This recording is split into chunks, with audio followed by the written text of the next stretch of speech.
Welcome to First Garden, New Gardener. I'm Joy Baird. As fall approaches, it gives us another opportunity to plant more in the gardens of the spring and summer crops that we've harvested. Right here is our pallet raised bed, and we had potatoes in it. We've harvested it. Now it's time that we're going to plant some turnips and rutabagas in it. Turnips and rutabagas we find do very well for us in the fall, as we plant it in the early portions of August and then harvest it about 60 to 90 days based on the conditions of the weather. If it's going to get very, very cold and freeze, we'll harvest them early. These plants can sustain a light frost or even a moderate frost, but not a hard freeze. So the way we're going to do it, we've got an irrigation system here, and all we're going to do with that irrigation system is just kind of wind it back and forth, not actually precise on each row.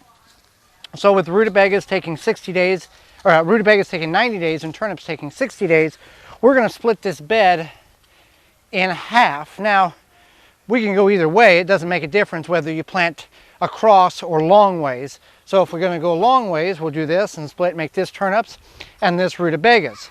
So all we're going to do is take, and they, you know, you don't have to be so precise that it's 1/8 of an inch too deep. It's not going to grow. It'll grow fine. Plant these about 1/4 to 1/2 inch deep. No problem at all.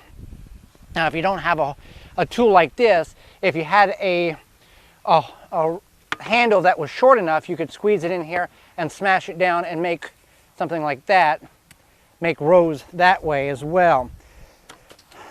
So I've got some white turnips here, and all I'm going to do is space them about 3 to 4 inches apart. We really want to avoid the whole having to thin aspect of it.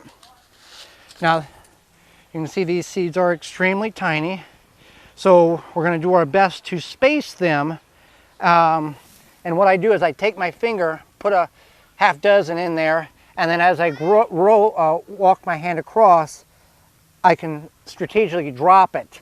And it may not be something you're capable of doing as a new gardener or a weekend warrior, but you will get accustomed to it. So I'll put a couple more here because I've got two different varieties here. I've got these white ones, and then I've also got a golden turnip that I want to plant 2 rows of as well, and the procedure is the same.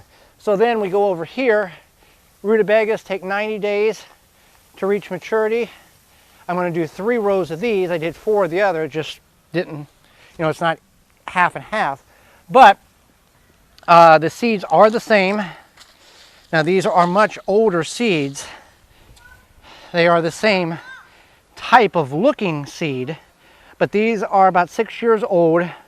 So as a seed gets older, the viability or the likelihood of it germinating or growing decreases about 10% each year. So with these being 5 years old, for every one seed that I would put, if it was fresh, I'm going to put 4 or 5, then I'll specifically come in here and thin these out purposely to ensure me a good harvest. So I'm going about every 4 inches and throwing 5, 6 seeds down with the expectations that